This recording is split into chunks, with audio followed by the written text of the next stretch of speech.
Наш гость из Словении, архитектор. Привет. Да. Лекция будет на английском, если что-то непонятно, потом переспрашивайте. Привет, I am an architect, a founder and co-owner of Budi Arhitekti. That's an architectural office from Ljubljana, Slovenia. And today we hopefully may discuss some of the philosophical problems of an architect in everyday life. And we will do that hopefully through some of our projects, some of our colleagues' projects, and hopefully afterwards we're going to have some discussion also about it.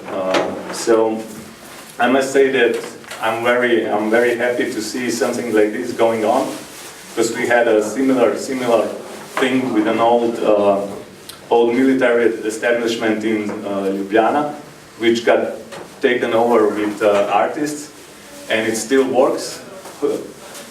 We are really happy because with us it is now government funded, so we have this on a permanent basis every day in Ljubljana. I'm going to start with every architect's wish, what to do as an architectural practice, and how to achieve our goals to better the quality of life, to better the quality of environment on all the scales of our homes, offices, and how to impact everyday life of every person that uses our results from our project. For example, is a railway station for Ljubljana.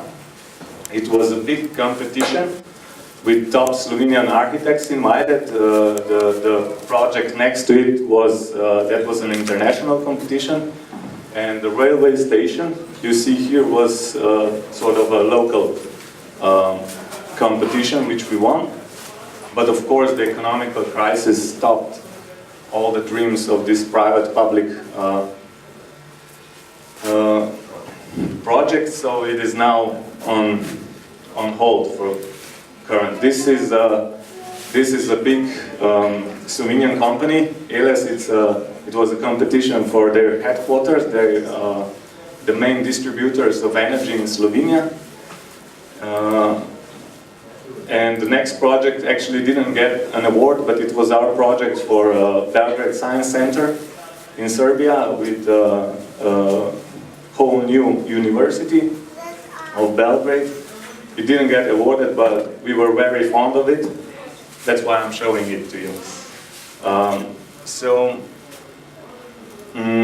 What we all fear, of course, in architect's life is that we will inevitably only be a part of recycling system. So we make a lot of plans, there's a lot of paper, and most of it ends up in the rubbish. That's our biggest fear, because most of it happens this way.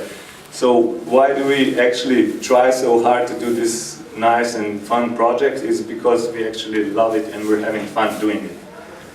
So first of all, I would like to talk, because the topic of this lecture is Sublime Fun. First, I would like to talk about the Sublime Fun, the Sublime part, and then after that about the fun part, and hopefully combine them together. Oh, come on. Okay. I think we all know how to detect beauty. Every human being has an ability to detect beauty, and it's known, when you see something beautiful, you know it's beautiful. And you say, oh, this is beautiful. And it's actually not. The right term would be, this is sublime. Because based on all the philosophers that were talking about it, sublime is something that's much more than beautiful. It is rough, it is untamed, and when you see it, it actually takes your breath away. And you're not supposed to say, oh, it's beautiful, because it's not beauty by itself, it's actually sublime, based on philosophers. But of course, we're not philosophers, we're architects, we're always in a hurry, we're on a deadline, we're doing a new project, which is interesting, and we haven't really finished the last one, actually. So that's our constant problem. So I'm going to give you like sort of a simplified version of Sublime. It was made first by a Japanese photographer, Naoya Hatakayama, and he actually said that Sublime actually means awesome. That's an American.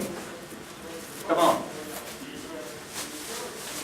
Yeah, it actually means awesome. So when you see something that's really brutal, it is direct, and you remain speechless, of course, but if you're an American, you say, awesome. Because you cannot be quiet, because you're an American. So I think that's a nice way to say that something is sublime. It is awesome. So connecting from philosophy towards architecture, I would go through photography, of course, because it's a nice way to go. And these are some photos made in Slovenian quarry by my colleague, co-owner of the company, who's also a photographer. He made a series of photographs in this quarry, where it's not an open quarry. They just cut directly into the mountain, and you get these beautiful corridors, shafts, big cavernous spaces, and they're all in straight lines. They're all in straight lines, and you get lights coming from the top, from left, from right. You actually don't know where light is coming from, and that makes this incredible sublime spaces. So you all can see. And I think Blaž has managed to capture this sublime feeling in these photos perfectly. What is the purpose of this place? This is a quarry. They dig stone out of it. So, but it's not an open quarry where they just cut the mountain away and then you have no mountain. Here the mountain still exists, but it's... They take out... Yeah, they take out the stones. Yeah, it's marble. This is marble, and it's a nice place to see. So, to connect further this photography, which is already architecture, towards sublime architecture, I would say that this for me is sublime architecture. This is awesome.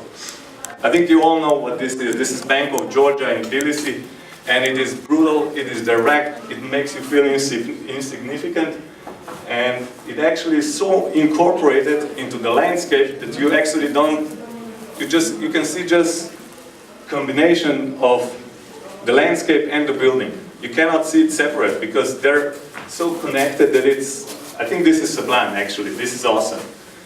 And to go from sublime towards the beauty, which is our goal, of course, which is of course our goal, to make a sublime beauty, which in the end results in a beautiful architecture. I would say this says it all. This is Casa Malaparte in Italy, and I think this is one of the most beautiful and most awesome architecturals I have seen in my life. So this is what we're all trying to achieve. Oh, somebody's on Skype.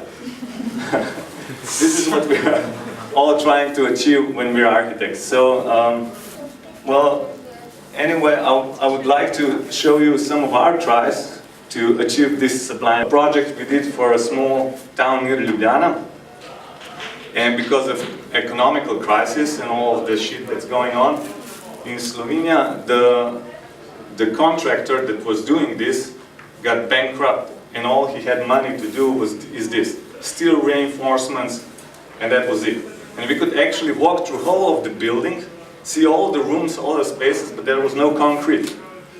And that was sort of an invisible house, which for us was sort of really, really inspiring, because you could see the house that is not there. So now what's happening is this: the house is being built, and after a lot of arguments, and it is coming out really nicely, and hopefully it will be finished this month.